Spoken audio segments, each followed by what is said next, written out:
নীতিনৈতিকতার অবক্ষয় যখন চরম পর্যায়ে পৌঁছায়, ঠিক সেই মুহূর্তে বিধবা নারীর পেটে বাচ্চা আসে। এমনই একটি ঘটনা ঘটেছে লালমনিরহাটের হাতীবান্ধা উপজেলার ভেলাগুড়ি ইউনিয়নের ২ নং ওয়ার্ডে কার্তিক বর্মনের ছেলে সঞ্জিত বর্মন ৫ বছর আগেই মারা যায়, কিন্তু সেই স্ত্রী সেখানেই রয়ে যায়। পরবর্তীতে তার ছোট ভাই শুভজিতের সাথে অনৈতিক কর্মকাণ্ডে লিপ্ত হয়, এর ফলে তার পেটে বাচ্চা আসে। কিন্তু এলাকা জুড়ে এই ঘটনার প্রেক্ষাপট ভিন্ন বলছে। এলাকার অনেকেই বলছে সেই ঘটনা শুভজিৎ নয়, তার বাবা কার্তিকের দ্বারাই হয়েছে। আগে শুনলাম যে শ্বশুরের সাথে বলে এটা বলে দুর্ঘটনা হয়েছে, 7 মাসে গর্ভ শুনলাম যতটুকু। তা আমার পাশের বাড়ি আর কি, আমরা আসলাম, আর আসি দেখি যে শুনলাম যে এইরকম। তা এখন বউটা তো খুঁজলাম, পাইলাম না, এখন এতটুকু ওই পর্যন্ত দেখলাম, ভেতর বাড়ি ঢুকলাম।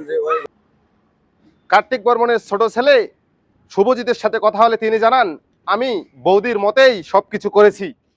আমি তো দাসে গেছি, আমার তো জোর করে ইয়ে করে, ঠিক আছে। আপনার কাছে হ্যাঁ, তো আমি বারে বারে বাধা করে দিচ্ছি, না করে দিচ্ছি। এ বিষয়ে আমরা সেই মহিলার সাথে কথা বলার চেষ্টা করি। দেখেন অত কিছু করার প্রয়োজন নাই, দেখি কি করা যায়। এ বিষয়ে কার্তিক বর্মনের সাথে কথা হলে তিনি জানান, তাদের বিয়ের প্রস্তুতি চলছে, আমরা অতি শীঘ্রই তাদের বিয়ের ব্যবস্থা করব। সিদ্ধান্ত নিলাম যে ঝামেলা শেষ করে বউ নিয়ে সংসার করে আরো 2টা করলে। এ বিষয়ে এলাকাবাসী জানান, ও যে মারা গেছে আজ বুঝি 4-5 বছর হয়ে গেছে অলরেডি।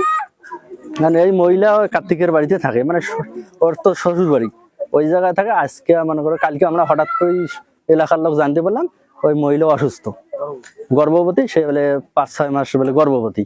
এখন ওইটা নিয়ে আর কি এলাকাতে একটু চাঞ্চল্য সৃষ্টি হয়েছে, ওটা আমরা এলাকার লোক সবাই আসছি দেখবার জন্য। ধর্ষণ, পরকীয়া এবং অনৈতিক কার্যকলাপ সমাজে এখন ছয় লাভ করেছে। এ থেকে মুক্তি পেতে সকলের সচেতনতা প্রয়োজন।